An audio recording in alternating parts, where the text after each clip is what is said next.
pesquisa ponta morta.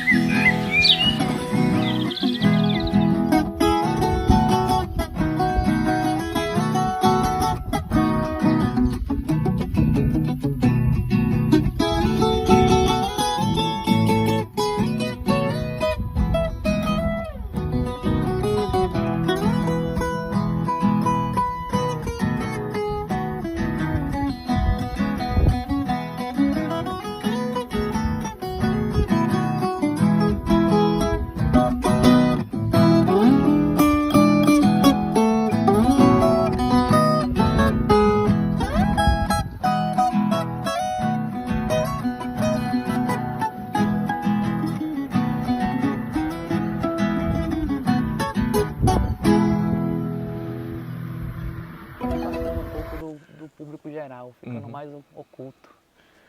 Bom, pessoal, eu estou aqui com o Eric.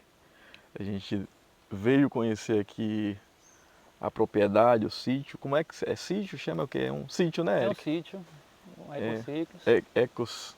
Ecociclos, né? Isso. E o Eric tem um trabalho aqui super interessante, mas ele que vai falar. E aí se apresenta primeiro, Eric. Fala um pouquinho sobre você, depois a gente fala um pouquinho sobre o sítio.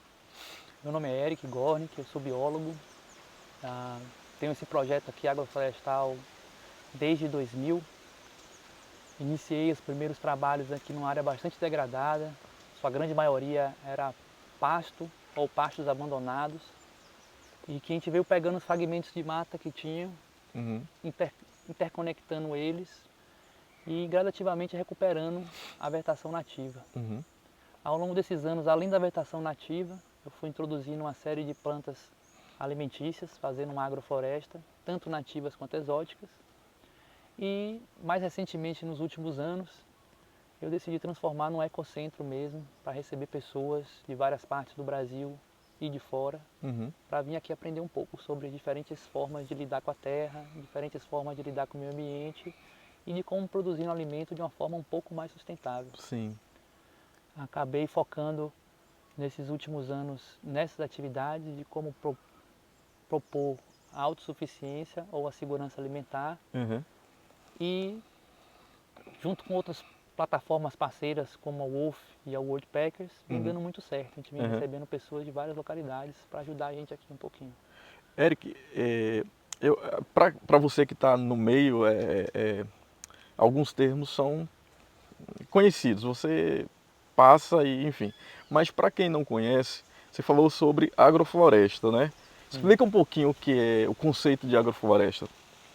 Então, agrofloresta, diferente da agricultura tradicional, seria a união da produção de alimentos com a manutenção da vegetação original, com a manutenção da floresta. Sim.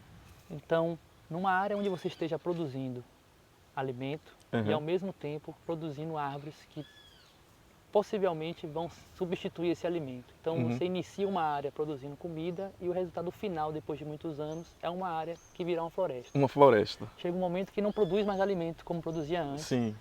E agora ocupa um outro nicho, que é a parte de ecossistêmica, de manter as relações com os animais que vivem ali, com as outras plantas. Então você vai recuperando, produzindo alimento enquanto recupera a natureza. Sim. Esse seria o conceito da agricultura regenerativa ou da agrofloresta. Mas não chega um momento que você, tipo, substitui a cultura. Ela cresceu, tem uma floresta e você consegue cultivar alguma coisa. Isso. Chega esse momento ou chega um momento que fica totalmente... Se você quiser continuar com o processo de produção agrícola, vai chegar um determinado momento que você tem que fazer uma poda drástica, colocar essa floresta novamente abaixo e reiniciar o processo. A diferença desse sistema para o sistema convencional é que com o passar dos anos, a gente vai formando um solo de melhor qualidade. Sim. Vai fazendo um serviço ecossistêmico melhor. Então aquele solo, de vez de ir degradando, como a cultura tradicional faz, depois de 5, 6 colheitas, aquele solo já não tem mais condição de plantio, a não ser que você faça uma correção de solo, que você coloque uma série de adubos externos. Na agrofloresta, o sistema é contrário. Cada ano que passa, você cria um solo mais resiliente, com mais vida, com mais micro-organismos, e ele acaba se tornando um solo mais e mais rico. Como toda planta precisa de sol, chega um momento que as árvores acabam preenchendo esse solo. Se você quer continuar plantando naquela área, você vai ter que fazer uma poda, colocar novamente parte daquelas árvores para baixo, para entrar o sol e você continuar fazendo agricultura ali. Então tem que um certo manejo. Tem que ter um e tal. manejo constante. Eu vi uma reportagem uma época, não sei se... Aqui eu vou mostrar algumas áreas A gente que vai- já foram, entre aspas, abandonadas. Sim. Que ela chegou no ápice e se tornou uma floresta. Aham. E como eu não tenho interesse de transformar isso aqui tudo numa área produtiva, e Aham. sim em recuperar a floresta, Sim, ela vai ficar daquele jeito que ela está agora. entendi.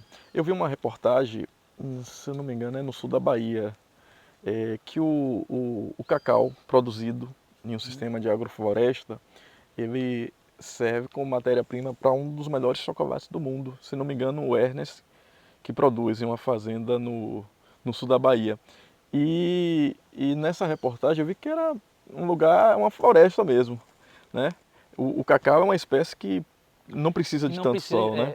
aqui eu tenho até algumas áreas que tem cacaueiro já que eu posso lhe mostrar. Uhum. Então existem algumas espécies que elas conseguem viver num sistema que tradicionalmente aqui na Bahia chama de cabruca, É. que são apenas brocas dentro da mata que Uhum. permite o mínimo de entrada de luz e essas plantas são favorecidas por viver ali embaixo. Uhum. Nem todas as espécies têm essa capacidade. Entendi. No caso da referência que você disse aí, é provável que seja na fazenda Olhos d'Água do Ernest. Ah, isso mesmo. E ele tem um sistema já avançado de produção e que a base final dele, embaixo das castanheiras e das árvores definitivas, tem cacau produzindo lá embaixo. Uhum. Como ele tem uma excelente qualidade de manutenção do solo, ele consegue ter um IDH do solo dele superior ao amazônico, Uhum. fazendo com que o grão dele seja de excelente qualidade. Isso. Não somente ele, como alguns outros produtores do sul da Bahia agora têm essa mesma qualidade, que o pessoal chama de cacau fino, Sim. que se for orgânico ainda melhor ainda, que alcança até 2 ou 3 vezes o valor do cacau commodity, que é o preço tradicional. E como muitos são feitos com uma variedade só de cacau, acaba criando um terroir, uma característica específica daquele chocolate, que para um chocolate fino de alta qualidade é o esperado. Então o Brasil recentemente está entrando nesse, apesar de ser um dos maiores produtores de cacau do mundo e tradicionalmente um dos primeiros, só nesses últimos anos eles vêm entrando com esse cacau fino, com esse cacau de ótima qualidade. E muitos produtores aqui, por causa da baixa do preço do cacau, começaram a dedicar em fazer a melhor fermentação, o melhor plantio, garantindo que ele tenha um produto de melhor qualidade final para ter uma melhor venda. Entendi. Já que as lavouras caíram em quantidade demasiado, problemas não só, mas também relacionados à vassoura de bruxa, a mononodiase, a podridão negra e outras doenças que atacam o cacaueiro. Sim. Eric, você está aqui há quanto tempo? Bom, o projeto começou em 2000. 2000. Em 2002 iniciaram-se os primeiros plantios efetivos aqui em interferência nas áreas. Durante muito tempo o sítio foi um sítio. Eu continuava morando em Salvador, universidade, Você é baiano? trabalho e sou baiano. E vinha aqui todo fim de semana ou a cada 15 dias, dependendo da situação. Em 2006, 2007, foi quando eu vim fazer um novo investimento aqui, em termos de ampliei as áreas de plantio, estendi mais de 1 hectare com árvores nativas e depois desse tempo dediquei a trabalho. Terminei, me formei na biologia e comecei a viajar bastante para o interior da Bahia fazendo trabalho, então aqui ficou meio parado. Parado, mas a natureza tomando conta. O que já estava plantado continuou crescendo. Tive uns anos sabáticos aí, depois que terminei meus cursos de graduação e pós-graduação e fui morar na Ásia. Passei mais de 4 anos lá fora e foi onde iniciei meus processos de biopirataria. Biopirataria. Biopirataria? Explica aí pra gente. Biopirataria é um termo correto para você trazer plantas ilegais para o país. Ah, tá. Infelizmente você não pode não trazer sabia todas que as tinha plantas e existe um certo controle para você ter certas plantas e chegarem aqui e nem sempre te consegue uma série de variedades. Então, quando você pega uma planta de um lugar e traz, mesmo com todos os cuidados necessários, para um outro país, isso é chamado de biopirataria. Ah, tá. Conceito novo para mim. Eu, feliz ou infelizmente, pratiquei um pouco disso. Não é legal, falando judicialmente, não é legal, mas me possibilitou ter uma série de variedades de plantas que eu não teria se não fosse assim. Então, como passei muito tempo na Ásia, eu gosto muito da culinária asiática e conheci uma série de plantas, temperos e frutas que só tem lá. E decidi trazê-las. Lá na Ásia você ficou girando ou ficou em um país? Fiquei entre a Índia, passei 6 meses na Índia, passei 1 ano na Tailândia, passei 2 anos na Malásia, 1 ano na Indonésia e alguns meses entre Vietnã, Tailândia, Laos, Camboja. Passei bastante pelo Sudeste Asiático ali, até o Timor-Leste eu fui. Então foi no Fui continente perdido. inteiro. Todo não, que tem um ou outro lugar que eu não fui, Mas se foi pudesse. na maior parte do continente. Agora, terminado esse período, eu voltei para cá. Sim. Já tinha convencido o meu padrinho É. a me ampliar essa área, me Sim. ajudou comprando uma outra parte da propriedade para a Sim. gente ampliar essa área de cultivo. Isso aqui já era da família de vocês, né? Não, Ah, não? não. Ah, Foi comprado também com esse intuito. entendi. Hoje a propriedade é uma só, mas começou com 4. Foram 4 pequenas propriedades que foram compradas Sim. e foram unidas. Uhum. Ninguém da minha família tem interesse nisso, Uhum. nunca tiveram. Inclusive não entende como é que eu fui estudar para ser, né, formar graduação, pós-graduação, doutorado e vim plantar mandioca. E vim parar no meio do Isso, mato. para o meu pai, que né, meu pai é arquiteto, minha mãe é administradora de empresa. Sim. Tinham todo um viés para que eu entrasse para político, eu trabalhasse com esse lado. Minha família tem uma galeria de arte, gostaria muito que eu trabalhasse com arte. Sim. E eu decidi cuidar do que eu acredito realmente, que é cuidar da natureza. Ah, legal. E não foi bem aceito por ninguém da família. Mas e hoje ainda? Hoje já é visto de outra forma. Uhum. Como hoje eles não vão no mercado mais e consomem a maioria dos alimentos daqui. Sim. Como hoje eles vêm para curtir um churrasco aqui, ou ter um espaço aberto. Uhum.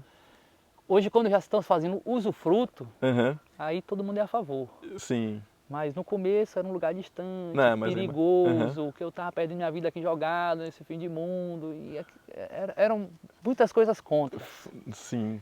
E a própria geografia do local não ajuda, né? Com a questão de água, do número de formiga. Então foi muita batalha dando errado até começar a dar certo. Então, o que eu ia te perguntar, fonte de água, porque assim, eu imagino que um local onde a natureza é preservada, acho que fonte de água não é tão difícil, né? Você tem dificuldade com água aqui? Então eu já tenho... Hoje a gente tem um poço Uhum. que fornece água para a propriedade inteira. Sim. A gente tinha um poço antes, quando comprou, que já tinha sido cavado manualmente, que ele tinha 17 metros, ele pegava água superficial, não tinha muita água, tinha o suficiente para abastecer uma casa, mas nunca para fazer uma irrigação, coisa do tipo. Hoje eu consegui fazer, depois de muito esforço e muito dinheiro, lá embaixo, no final do vale, eu perfurei um poço de mais de 30 metros, que vai abaixo do cristalino no lençol freático, e eu consigo a água com qualidade mineral, atestada clinicamente, e com a vazão mais do que necessário. Para isso eu tive que fazer as estradas, pagar equipamento e passar por todos os procedimentos legais junto com os órgãos, como o INEMA, para poder ter ortoga desse poço. Sim. Então hoje a água para mim não é mais um problema. Além de eu acumular em várias áreas, e no sistema da agricultura sintrópica que eu trabalho, o Ernest diz que a gente planta água. Sim. No sentido de quanto mais vegetação a gente cria, mais água a gente acumula. Então as características do solo que eu tenho hoje aqui não são nem próximas que eu tinha 20 anos atrás. Principalmente na questão da umidade. Isso aqui era pasto? Muitas partes eram pasto. Pasto, né? Degradado. Onde está aqui agora sim também. Nossa. Tinha capim. Isso aqui era pasto. Olha para isso como está aqui. Sim. Bom, eu queria agora conhecer um pouquinho. Vamos lá. Mostrar um pouquinho como é, para que a gente entenda na prática como é a agricultura sintrópica, enfim. Essa área que a gente está aqui é uma área para... Essa aqui é a área de lazer. De lazer, né? Aqui é o lugar onde a gente tem a churrasqueira. Essa base eu estou terminando de montar agora, vai ser um forno, aqueles fornos de barro, né? Sim. Anual. Aqui é onde a gente coloca uma mesa para fim de semana, vir comer alguma coisa, se juntar com a família. E quando tem os cursos, quando aqui tem também cursos, reúne o pessoal aqui. O pessoal senta aqui em volta para a gente fazer a apresentação. Receber a parte teórica, né? Exato. Cada SAF, cada bloco, foi construído num período diferente. Né? Esse aqui, por exemplo, é de no final de 2020. Então agora a gente tem 2 anos, mais ou menos, ele funcionando. Esse bloco aqui, né? Esse bloco aqui daqui até o banheiro compostável ali. Sim. Eu geralmente uso cada bloco desse para um curso. Cada área a gente pega, introduz e faz o plantio. Aqui para a parte de trás, tá vendo? Essa área foi feita em outro curso. Dependendo do sistema que eu faço, ou eu pego uma área que está totalmente degradada e a gente começa do zero, ou eu pego uma área que já está vegetada, derruba essa vegetação e inicia o processo de plantio novamente. Entendi. Aqui é o exemplo. ela já havia sido vegetada Sim. por espécies nativas Sim. e passou mais de 10 anos. Algumas aí tem pau-pombo, tem dendê, tem a mescla. Sim. Que são árvores de crescimento rápido, são as primárias que logo Sim. chegam, crescem e elas não têm uma grande durabilidade. Um pau-pombo, por exemplo, com 20, 25 anos, ele vai naturalmente cair. Sim. Então ele não é uma planta clímax que está aí para ficar durante 100 Sim. anos, 200 anos. Então como essa área já foi vegetada, já protegeu um pouco o solo, eu inicio os plantios embaixo dela. Sim. À medida que as árvores vão crescendo, as que eu tenho um novo interesse, eu Sim. vou derrubando as que já têm menos interesse e incorporando essa matéria de volta no solo. Diferente da agricultura tradicional, a gente não corta, tira, joga fora, toca Sim. fogo. A gente corta em pequenos blocos e coloca para se reincorporar no solo, porque é a madeira que vai formar a terra preta. Vai dar nutriente à terra terra, vegetal, que a gente chama, o nome é sim. vegetal por isso, porque é um vegetal que deixou de ser vegetal e passou a ter terra. Entendi. Agora, só volta aqui um pouquinho, só para você falar pra gente, o que é que você tem nesse módulo, né? Sim. Nesse bloco aqui. O que você tem? Eu estou vendo que é banana, né? Tem as fileiras de banana. Essas são a biopiratas, inclusive. Essas bananas são bananas da Malásia. É banana sap, banana fio. Aqui é fruto É fruto da biopirataria, trouxe de Bornéu, Sim. na Malásia, durante o tempo onde eu morei.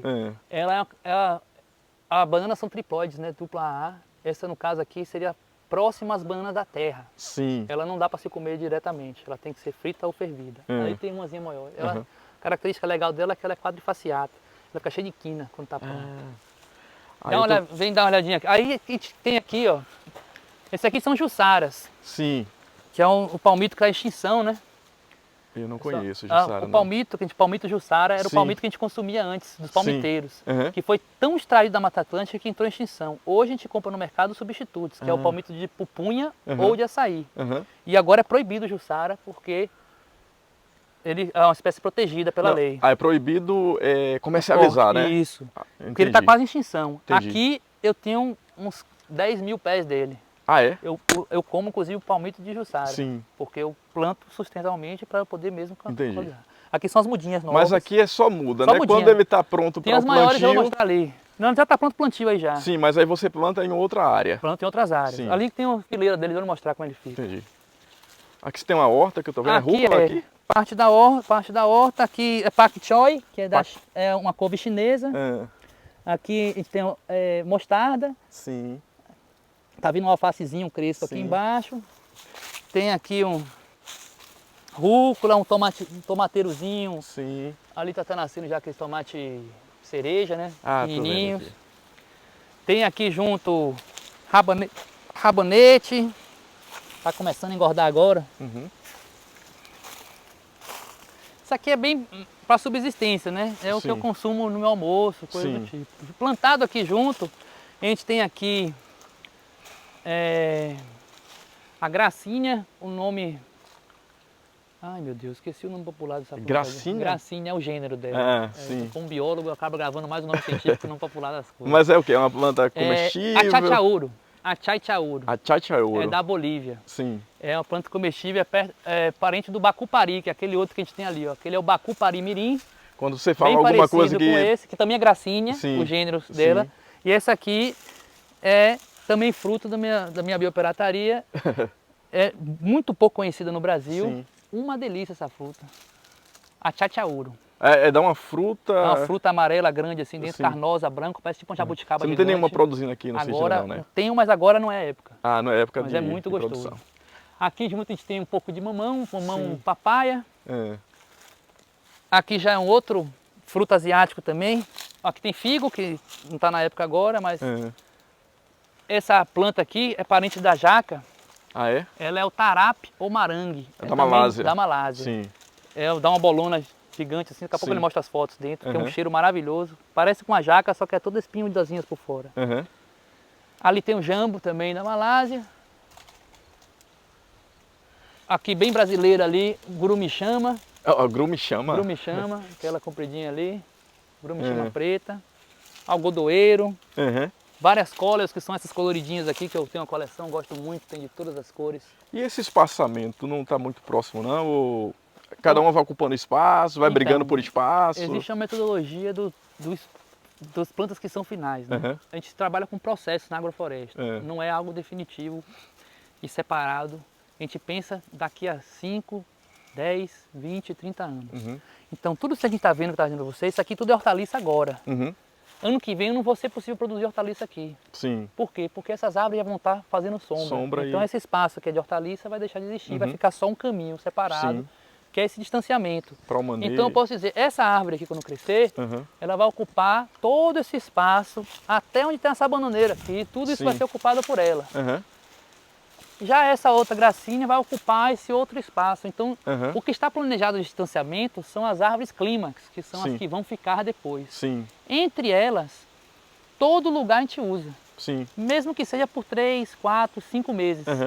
O tempo que aquela luz já está permitindo que a gente produza. O que a gente tenta fazer na agrofloresta é potencializar ou maximizar a captação fotossintética, a possibilidade das plantas produzirem energia. À medida que o tempo vai passando, a gente tem que fazer as podas para permitir essa luz entrando, mas lembrando que a gente está planejando aqui as árvores enormes no final. Nessa área toda aqui não vai ter mais de 10 árvores. Mas até lá, elas chegarem ao clímax dela, eu vou conseguir produzir centenas de outras espécies. Sim. Mesmo que seja temporário, ou mesmo que seja para depois que terminou aqui essa gema de banana, por exemplo, ela produziu bastante, mas daqui a pouco ela está na sombra. Eu posso tirar essa gema para virar uma muda e eu vou levar para uma outra área que está sendo reflorestada. Entendi. Eu percebi aqui uma coisa, que você tem um monte de touceira de banana cortada, né? Isso. Qual é a finalidade de você? Então, a banana, na agrofloresta, ela é conhecida como a mãe das plantas. Sim. Alguns chamam de mananeira, a bananeira. Mananeira. Mananeira. Mananeira, Isso. sim. Eu não gosto muito desses termos não, mas ela produz muita água. Sim. Todos os troncos dela, ela consegue acumular e guardar uma quantidade significativa de líquido, de água, né? Isso aqui tem meses que foi cortado e está ainda soltando água, tá vendo? Sim. Então elas funcionam como se fossem esponjas. Sim. A gente usa ela como base para melhorar a dinâmica do solo e à medida que ela vai crescendo, a gente vai colhendo as bananas, a gente reincorpora esse material de volta nas linhas para que mantenha a umidade do solo, permite que os seres que estão ali fiquem seguros, porque muitos animais da microbiota do solo não gostam de exposição do sol. Então tatuzinho, aqueles miliápodes, que são aqueles gongos, pelo de cobra, entre outros animais que vão fazer essa composição, eles gostam sempre de ficar pela serrapilheira, por baixo das folhas, escondido no lugar úmido. E isso possibilita esses esconderijos e também a umidade do solo. A madeira que está incorporada, ela vai se tornar matéria orgânica, vai se tornar solo preto mesmo, vai possibilitar que forme esses grumos. Esses grumos aqui é o humus, né? Que seja pela formação daqueles túneis das minhocas, seja pelas minhocas, pelos termitas, pelas formigas que estão ali habitando e mexendo no solo. Além de possibilitar que fungos, que vão fazer as micorrizas, né, que são a associação entre os fungos e as plantas, ali habitem. Muito bom. Vamos lá no outro módulo? Vamos sim. Deixa eu...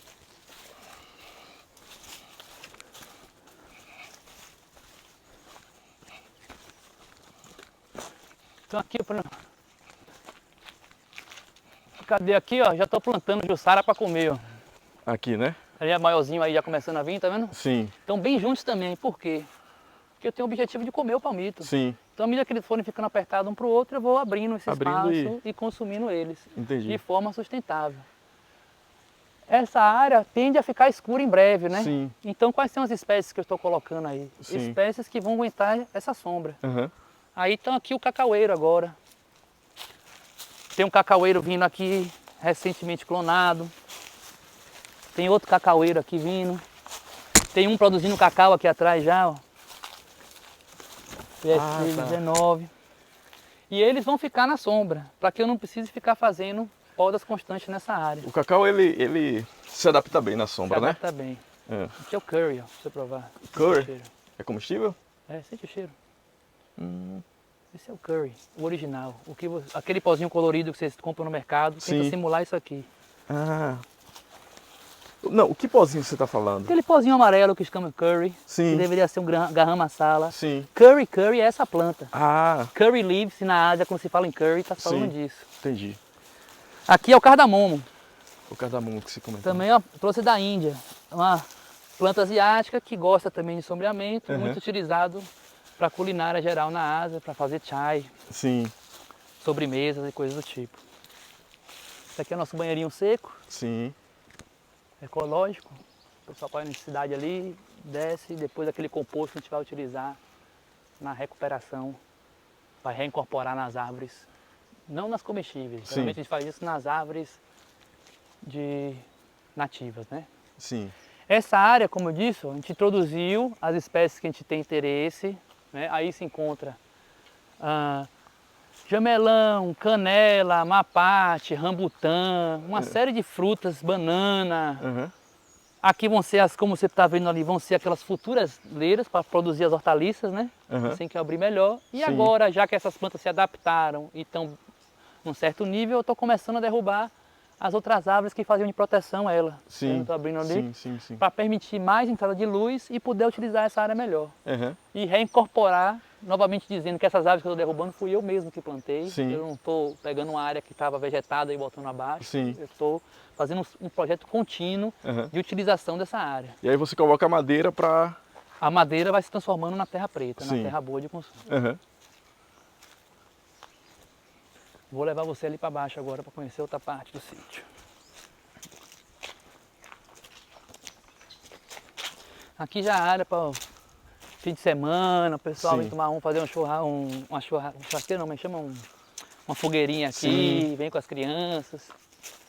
Já é uma outra área social que no futuro, junto com esse módulo aqui, eu vou construir uma área, umas casinhas novas para os voluntários, para ter mais gente circulando aqui e o projeto... Você consegue receber até quantos voluntários? Aqui? No momento, 8.